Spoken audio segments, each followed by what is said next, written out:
2 U.S. service members are missing in southwestern Morocco after taking part in the African Lion military exercise, one of the largest American military drills on the African continent. AFRICOM confirmed the disappearance on Sunday, saying a search and rescue operation is underway near the city of Tan, involving U.S. forces, Moroccan military, and other participating nations. We know very little beyond that, and in a sense, that information vacuum is itself part of the story. The stakes here are human, strategic, and institutional, and the answers that emerge from this search will matter far beyond Morocco's borders. Joining me now are Sophia Reeves, our economics and markets editor, and James Chen, our geopolitical analyst. Sophia, let me start with you. Is this a story about individual tragedy, or does it signal something deeper about how America manages its military commitments in Africa? Thanks, Emma. Look, it's both, and the moment you separate those two things, you've already failed the men and women in uniform. What we have here is 2 American service members, trained professionals, participants in a structured multinational exercise with AFRICOM, who are now missing in southwestern Morocco, near a geographically and politically complex stretch of North Africa. That alone demands full transparency and sustained institutional accountability. But the broader signal matters enormously. AFRICOM's mission in Africa is not peripheral. It is central to Western strategic competition with Russia and China on a continent that is actively being contested right now. Wagner Group rebranded forces are embedded in Mali, Burkina Faso, Niger. China has a military base in Djibouti. The Sahel is fracturing.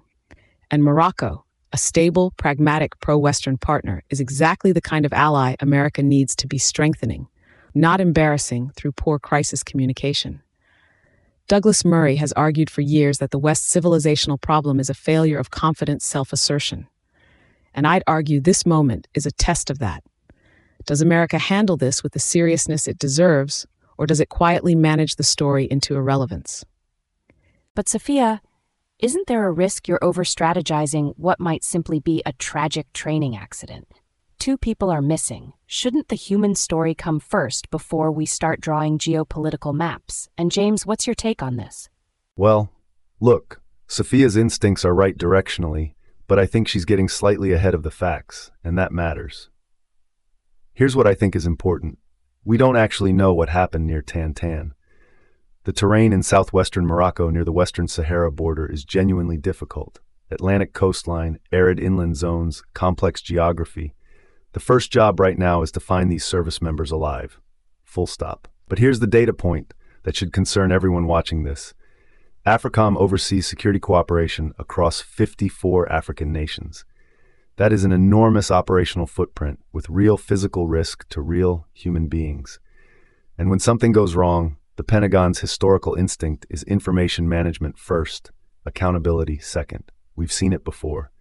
What I want to know, what the families want to know, is whether the exercise safety protocols were adequate for the specific conditions near Tan, and whether the command chain responded with the right speed when these individuals were reported missing on Saturday. I hear what James is saying, but with respect, that misses the point entirely.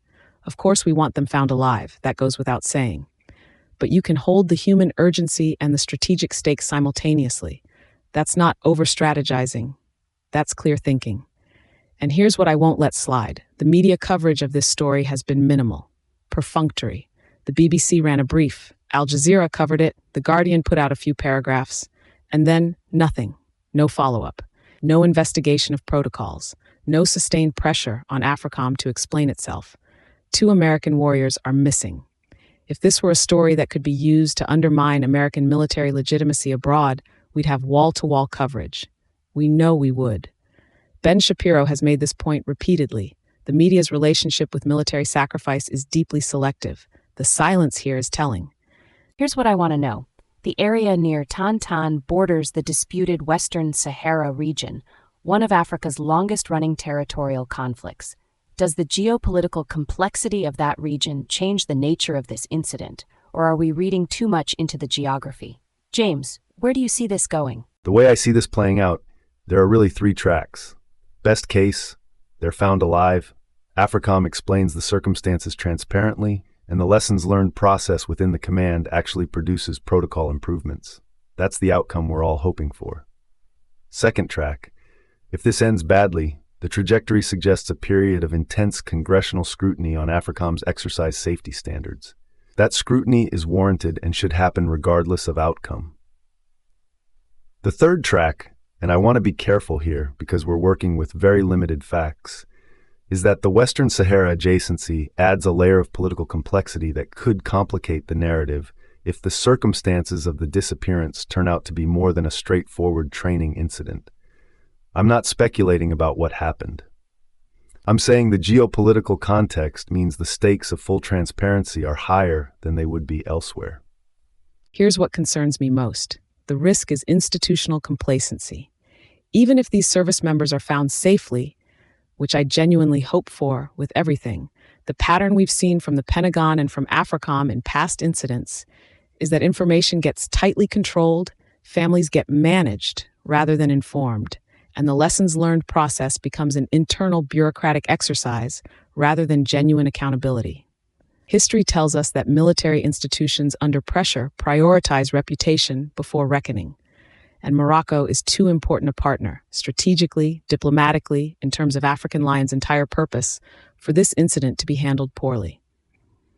If AFRICOM fumbles the transparency piece, the ripple effects for U.S.-Morocco relations and for the credibility of America's entire African security partnership framework could be significant and lasting.